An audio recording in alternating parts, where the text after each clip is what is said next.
Okay, so today we're going to keep going on our gallbladder chapter to do the second half. So we're going to start with chronic cholecystitis and other associated conditions. So chronic cholecystitis occurs when it's like a prolonged inflammation of the gallbladder, basically. It's often an incidental finding, but they have repeated acute attacks that produce a series of inflammatory changes that result in thickening and fibrosis of the gallbladder, as well as gallbladder contractions. It affects women more and is most common in the elderly. And they tend to have intolerance to fatty or fried food with intermittent nausea and vomiting.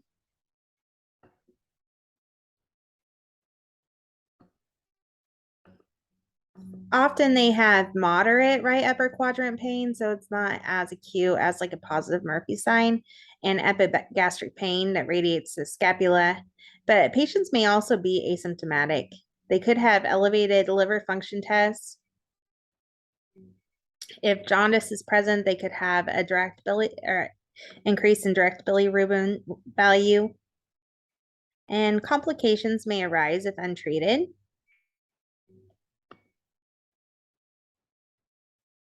You can even get where if it is a chronic condition, that a fistula forms between the gallbladder and the duodenum, which would not be good, a gallstone ileus.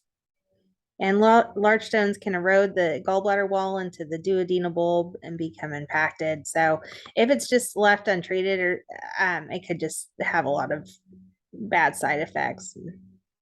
Not a good outcome. I think that's all I want you to know about that, except for like sonographic features. So you're going to see a small contracted gallbladder even when they're fasting. So if they don't fast, they say, "Yeah, I haven't eaten since like midnight last night," and you still are seeing like it's really contracted with some stones, a thickened wall, and even a stone lodged in the neck. It gives you like the hint that this is potentially like been a chronic condition. This is a patient with chronic cholecystitis. You can see this is the gallbladder right here with the thickened wall and then a stone, a pretty large stone shadowing down there. Here's another picture and see how thick the gallbladder wall is. And then you can see the stone there. And you even can see some fluid around the gallbladder, so pericholecystic fluid.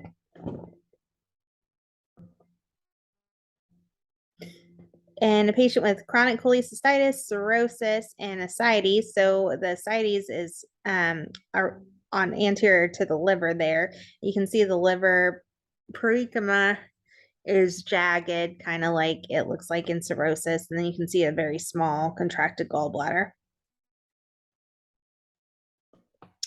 So now we're going to talk about like a porcelain gallbladder. And this occurs when all or part of the gallbladder is calcified.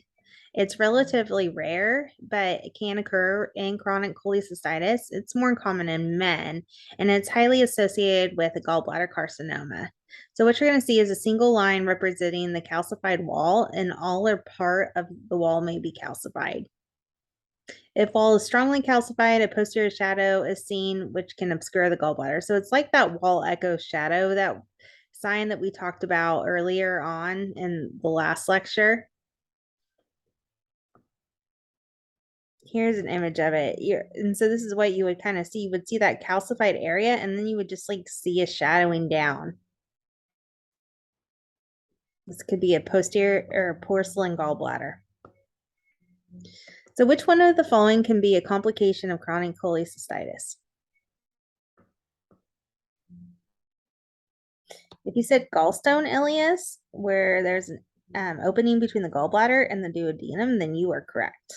A. A porcelain gallbladder is associated with what pathology? Gallbladder carcinoma is correct. Gallbladder wall thickening. Now, this is something that you need to know. It's thickened when it's greater than 3 millimeters. So put that in your brain forever because you're going to need to know that.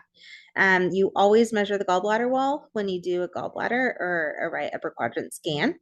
Approximately 50% of patients with acute cholecystitis will have a gallbladder wall thickening, and non-fasting patients will have thickened gallbladder wall.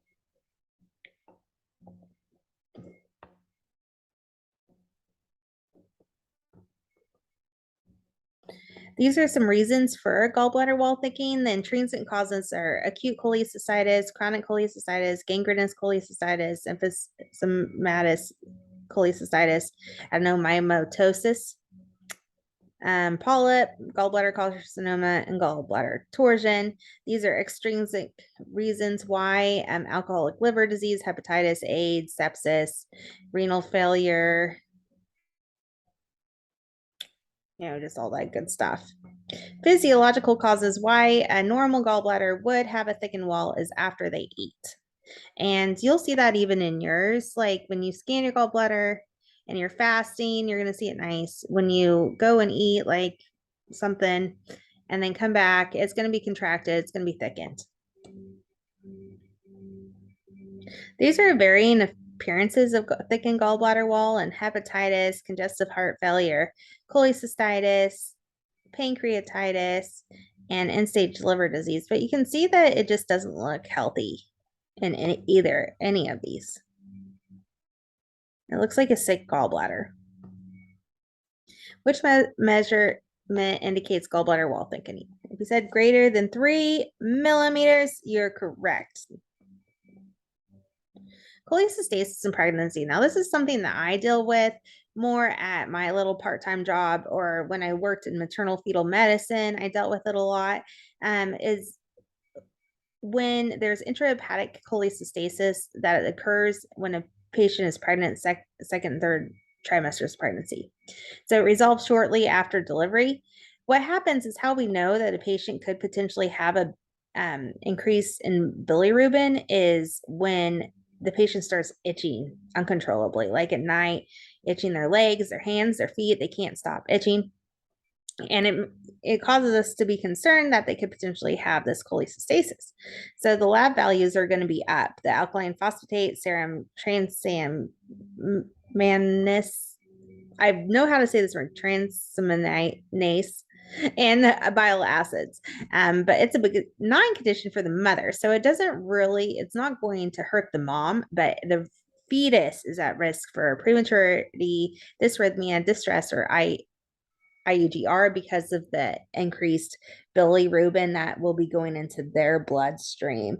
So once a patient has cholecystitis, we watch them really close. So we watch them every week to make sure that the baby is doing well. We do biophysical profiles on them to make sure the baby's well-being is good until they deliver. Which statement is true regarding intrahepatic cholecystasis during pregnancy?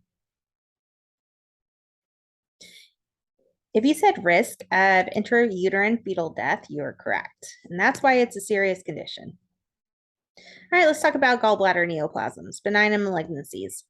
Benign polyps, you're going to see quite a bit. Gallbladder polyps are masses extending from the gallbladder mucosa, and they're often asymptomatic. You're not going to see them move. They're going to be stuck to the wall. That's another thing that's going to be different between them and stones. They're not going to shadow. They tend to happen. They just tend to happen. When large adenomas may be heterogeneous and polyps greater than 1 centimeter could be suggestive of a malignancy. Majority of polyps are caused by chronic inflammation, hyperplasia of the gallbladder wall, or lipid deposits. But what I want you to know are polyps are fixed, non-mobile lesions that do not display posterior shadow. So that's how you're going to differentiate between a stone and a polyp in the gallbladder. Here's a couple of images of them. These little white veins coming off the wall. Careful evaluation is going to be needed to ensure polyps are not mistaken for gallbladder folds or sludge balls. Sludge balls tend to move when you roll the patient into a different position. So that's going to be a way that you could see if the polyp is fixed to the gallbladder wall. So which statement is correct in describing gallbladder polyps? Remove polyps when greater than 1 centimeter and patient is greater than 50 years old. Is the correct, and why is that? Because polyps have a higher chance of being malignant if they're greater than 1 centimeter, and you have a higher chance of having gallbladder carcinoma if you're greater than 50. So malignancies, adenocarcinomas comprise majority of gallbladder malignancies, predominantly in women, around 72. But gallbladder is pretty uncommon, but it's kind of deadly. Primary factors are chronic cholecystitis and cholelithiasis.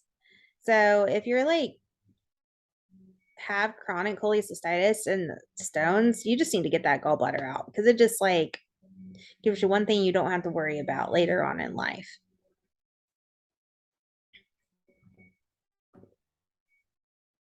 The gallbladder carcinoma can metastasize to the liver, lymph nodes, CHD, and other surrounding organs.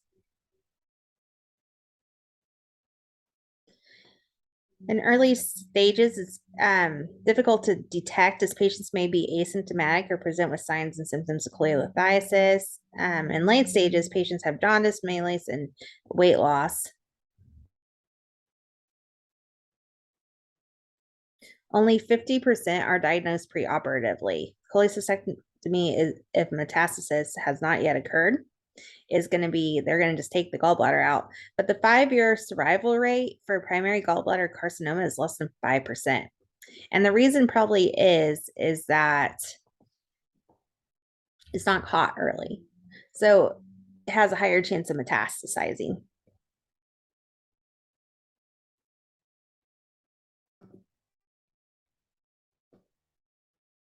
Gallstones encased in tumor are signs of gallbladder carcinoma, and color Doppler may be helpful to evaluate internal vascularity that is present in malignancies. So you're going to see vascular flow within the malignancy. Here's what it looks like. It looks like a nasty mass in the gallbladder, basically.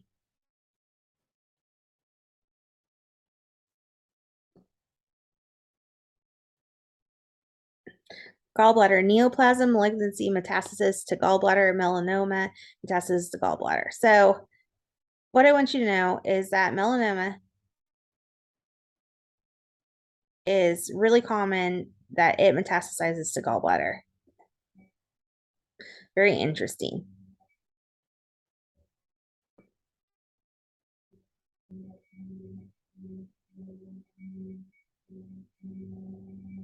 Gallstones are usually present in what percentage of gallbladder cancers? 95%.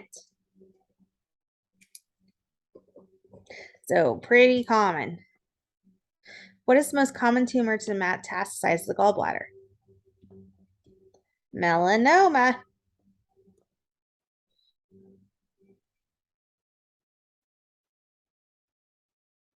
Hyperplastic cholestasis is a group of benign non-inflammatory conditions that are both degenerative and proliferative, and they include adenomytosis, blastrosis, neuromatosis, fibromatosis, and lipomatosis.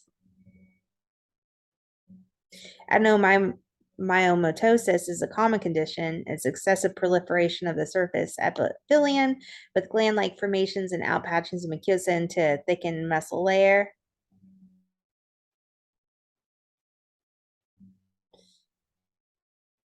Patients generally present with right upper quadrant pain. The sonographic signs of this is focal diffuse wall thickening. Small round anechoic spaces in the gallbladder wall represent these sinuses. Echogenic foci, spaced out varying intervals in gallbladder, display acoustic shadowing or comet tail reverberation. Gallstones are common. That's what it looks like. So you're going to see a thickened wall with echogenic foci and comet tail artifact near the neck of the gallbladder. So it kind of looks like there's a comet, like Halley's Comet, flying up to the gallbladder there. Adenomyomatosis is throughout the majority of the anterior gallbladder here.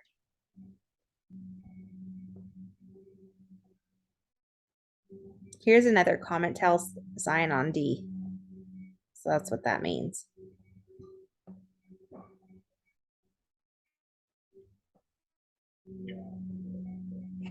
What I want you to know about this one is that it's a cholesterolosis is known as strawberry gallbladder. So this is a longitudinal image of a gallbladder demonstrating multiple small non-shedding foci consistent with cholesterolosis.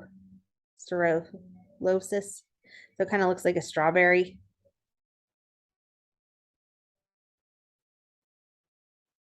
I guess. I don't get, gotta really reach for that. Gravosier gallbladder is an enlarged, distended, palpable, non-tender gallbladder in jaundice patients.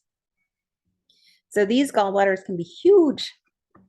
And this occurs when there is an obstruction of the CBD, typically due to malignant neoplasm at the pancreatic head. So if a patient has like a pancreatic cancer.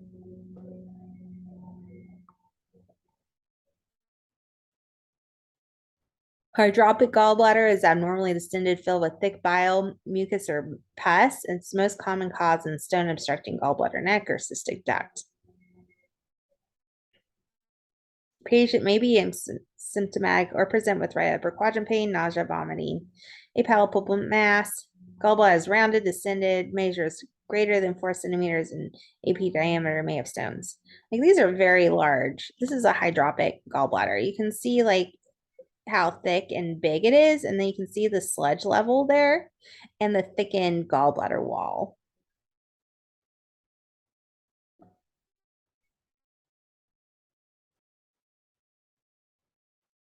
You can have those hydatid cysts of the gallbladder, which is kind of like a cyst within a cyst. You remember like that we talked about in the liver, but it's pretty rare. Another thing that I had forgotten about, but is it can happen because I haven't never seen it really in real life. But torsion or volvulus of the gallbladder. So you can actually have the gallbladder twist on itself and lose blood supply. So can you imagine how painful that would be? This is very rare, but can occur in all ages, but most commonly elderly. 3 times more frequent in women. It seems like we're getting a lot of the gallbladder issues here, these ladies. The cause is uncertain, but they think maybe as old age, like you're, lengthening out, your ligaments aren't as strong anymore, and it could twist on itself. Oh my gosh. Walls of twisted gallbladder become thickened, edematous, and hemorrhagic, and gangrene or palpable mass may be present. I would think these patients would be in terrible pain. They're going to have thick wall thickening, a distended gallbladder. They just need to get that vein out.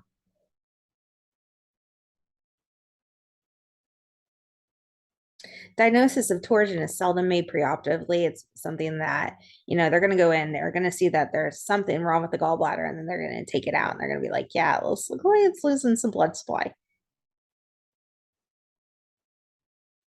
After reading all this stuff, I'm like, getting your gallbladder out doesn't seem like that bad of a deal. Which pathology presents as a large, distended, palpable, non-tender gallbladder in a jaundice patient? Gravosier gallbladder. That's usually occurs because of a pancreatic head cancer. Which gallbladder pathology is abnormally distended and filled with thick bile, mucus, or pus? These are the hydropic gallbladders. C. Which is the imaging modality of choice in cases of suspected torsion or volvulus? D. Sonography. We are. Although we couldn't really tell it was really torged, if we would know there was something wrong. It'd be an easy way to find that out. Gallbladder fossa, in a cholecystectomy patient, you're just going to see a gallbladder fossa. It's going to be filled with bowel. You're just not going to see the gallbladder. You could potentially see like a little echogenic foci where there is like surgical clips at, and potentially there could be a little bit of fluid, but most of the time it's just going to be just an empty space. So causes for not like when you start the exam, ask them if they've had their gallbladder out because a lot of people don't give this information up. Just like, oh yeah, just letting you know, I have my gallbladder out. So, it's like, have you had any surgeries? Do you have your gallbladder? Like, you ask kind of those things to kind of help them talk to you about it. And then they'll like, oh yeah, I don't have my gallbladder. Got that taken out a long time ago. So then you're not like wondering why can I not see it? But if they say no, I have my gallbladder and you still can't see it, there's a couple of reasons why. Like patients non-fasting. Did you just eat? Is the gallbladder like that wall echo shadow where it's a contracted gallbladder with stones? Um, do they just not have a gallbladder? Is it a porcelain gallbladder? What's another one? Overlying bowel. For overlying bowel, you could just roll them onto their left lateral decubitus. That might help you. So with the post-cholecystectomy patient, there's a controversy over size increase of the common bile duct. I always was taught that the common bile duct did increase, but they must be going through saying that maybe it doesn't afterwards. The normal common duct can measure up to 11 millimeters. If it's dilated, it is dilated if it's greater than 6 millimeters, maximum intraluminal AP diameter.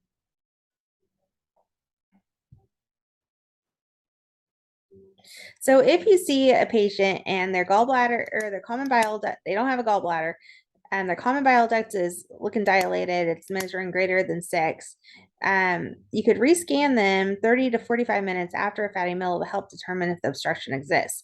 So if there is really an obstruction, which would mean that there'd be dilatation there, it enlarges after a fatty meal or it doesn't shrink. A healthy non-dilated patent duct should decrease in caliber after a fatty meal, just like your gallbladder does. But if you're seeing that the common bile duct gets bigger or doesn't shrink, then there could be an obstruction somewhere. What value does rescanning a post-cholecystectomy patient 30 to 45 minutes after receiving fatty meal determine? It excludes bile duct obstruction due to a slight diameter change. So let's talk about bile duct obstruction. Obstruction causes direct interference with bile flow. Obstruction from intrinsic and extrinsic causes, stones, tumors, strictures, can be intrahepatic or extrahepatic. Intrahepatic can be caused by primary sclerosing cholangitis or space occupying liver mass. Obstruction at portohepatis can be due to cholangiocarcinoma, PSC, gallbladder cancer, metastatic tumors. A biliary obstruction at pancreas includes pancreatic cancer, pancreatitis, cholelithiasis, or cholangiocarcinoma. Previous obstruction or inflammation with loss of elasticity or ampullary dysfunction may cause duct to dilate. So here, like what can happen? You remember because we got your common bile duct going in like by the head of the pancreas, and then it's going to flow into flow into the common hepatic duct in the liver. So if you have like a stone or some kind of mass that's causing this to be like constricted, that's going to cause all the biliary ducts in the liver to also be dilated. Clinically, the patient's going to present with right upper quadrant pain, jaundice, and fever. The duct can appear normal with increased bilirubin or alkaline phosphatase, and duct can appear dilated with normal laboratory values. So we want to make sure that we're measuring the common bile duct and the common hepatic duct. The common bile duct is considered dilated if it's greater than 8 millimeters. Common hepatic duct is dilated if it's greater than 6 millimeters. And make sure that you're measuring inner to inner wall. Does bile duct increase with age or after cholecystectomy? That is the question. I was taught that it did increase with age and with cholecystectomy, but that was like 16, 17 years ago. So they must be figuring out some more stuff and they might not think that's true anymore. So intrahepatic ducts measuring greater than 2 millimeters in diameter or more than 40% of adjacent portal veins are dilated. So what you're going to see in an intrahepatic dilatation, are you going to see those parallel channel signs? You're going to see the biliary duct running next to the portal vein just as thick. You could see irregular jagged walls, branching patterns of ducts, and stellate confluence of the dilated ducts converging toward the porta hepatis. So on A, it really shows a really good one. You can see like that there's a bile duct and a portal vein that are running together there. And that's not normally the case. You're not going to see the bile ducts look like that.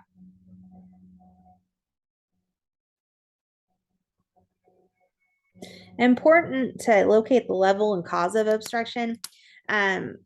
Because then you can kind of help diagnose it that way. The duct becomes dilated proximal to the obstruction. So if you see the common hepatic duct is dilated, you're going to look in the common bile duct to see if there's like a stone or some kind of obstruction. And you can follow it out all the way to the pancreas.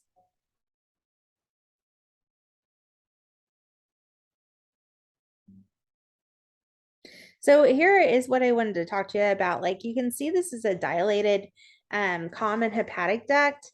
There's the hepatic artery and portal vein here in A, like with the porta hepatis right there, but you can see how thick and it is. And then the common bile duct is also very thick, but you can follow it all to the pancreas.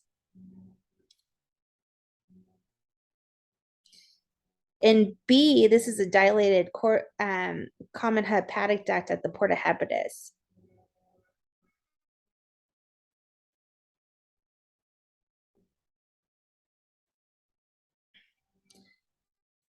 Causes of an intrahepatic dilatation with a normal CBD would be like a proximal bile duct tumor, Klatskin's tumor, cholangitis, tumors at porta hepatis, Marizzi syndrome, liver neoplasms, or benign strictures. Causes of intrahepatic dilatation with a dilated CBD or choledochal lithiasis, basically a stone in the duct, a carcinoma of the pancreatic head, pseudocysts obstructing common bile duct, acute pancreatitis, chronic pancreatitis, choledochal cyst, lymphadenopathy, benign structures, and ampullary tumors. Choledochal lithiasis are stones within the bile duct that are most common pathology of the biliary tract. Probably the most common reason why you would see intrahepatic biliary dilatation with an increase in common bile duct. Here is a stone, and I've seen this quite a few times. And once you see a stone, in there, you're just like, you feel so good about yourself because you're like, I'll never see a stone in the common bile duct. I can barely even see it. But when it's dilated and you learn how to follow it down to the pancreatic head, it becomes easier. So choledochal lithiasis may be asymptomatic unless obstruction occurs. Small stones may remain in duct without obstructing or may pass silently into bowel. Clinical symptoms are going to be right upper quadrant pain, some jaundice, cholangitis, increased values in bilirubin, alkaline phosphatase, and transaminase.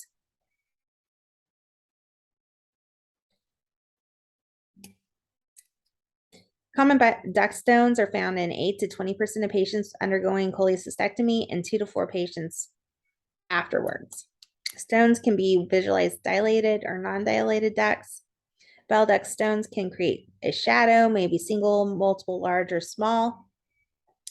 Small stones may be difficult to detect due to their location in bile gas. If duct is packed with stones, it produces broad acoustic shadow, making it difficult to differentiate duct from surrounding bowel. If duct visualization is not optimal, displace gas by using transducer compression. Here are the stones. Here's a stone right at the edge of the pancreatic head. multiple stones in the common bile duct. Here it is again.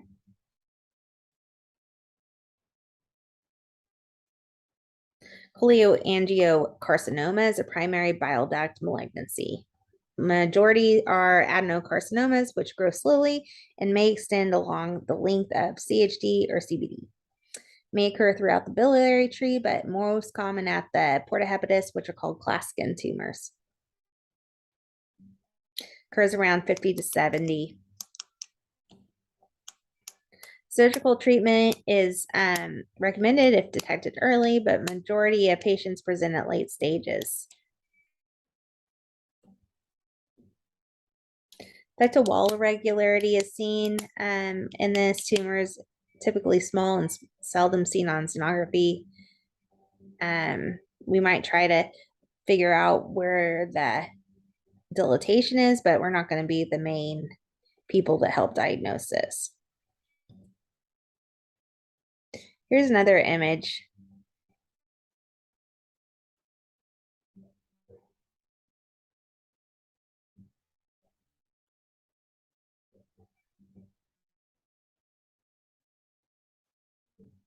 I'm not going to let you have to worry about differential diagnoses. Okay, because the duct becomes dilated proximal to the obstruction, what duct would be dilated if obstruction is at the porta hepatis?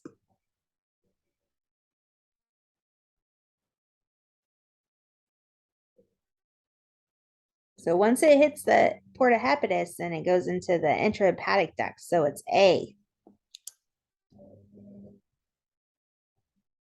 What is the likely diagnosis of focal thickening as documented when evaluating the ductal wall?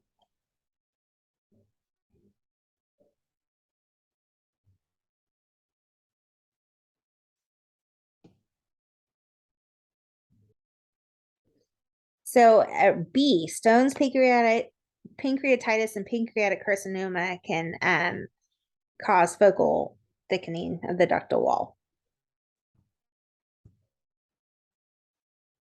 What is the most common pathology of the biliary tract? Stones, choledochal lithiasis. Which statement is true regarding cholangiocarcinoma? Occurs equally in men and women, usually around 50 to 70.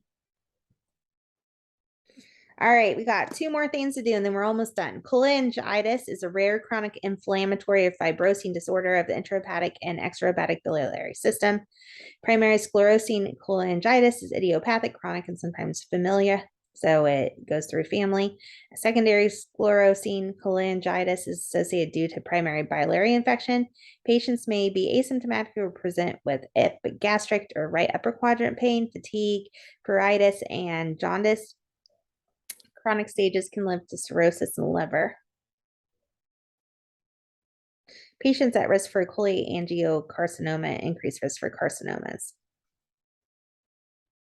Lab values are going to be an increased all the way around. Sono findings may include thickened or edematous duct walls, narrowing lumen, dilating ducts proximally, but we don't really diagnose this too much sonographically.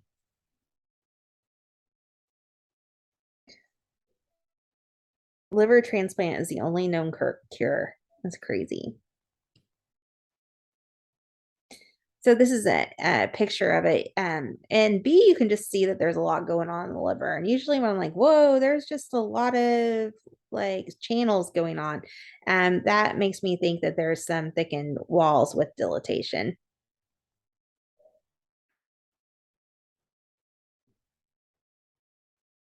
Here's another image, echogenic parallel lines. This is a biliary stent, probably trying to like remove a stricture or something from the duct.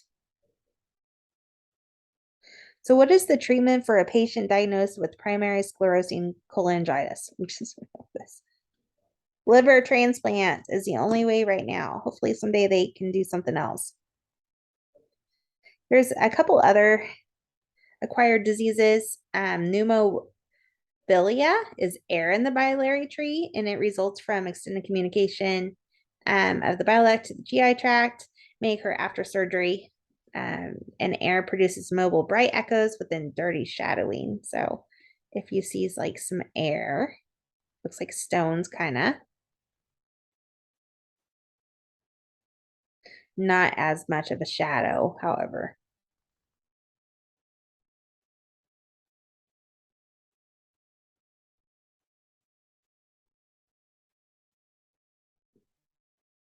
Benign strictures of the extrahepatic bile ducts most often result from surgical trauma.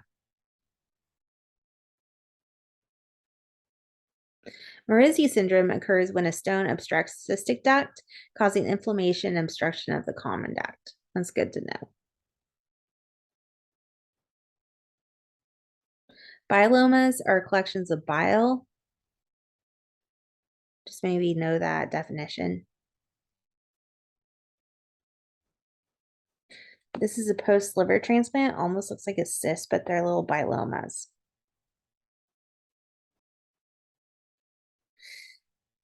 You can get roundworms. Ugh, in the biliary ducts.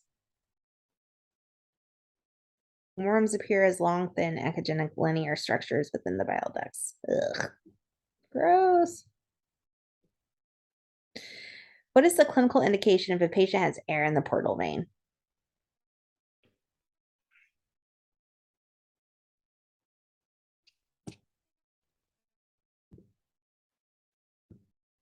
And it is necrotic bowel can make air in the portal vein.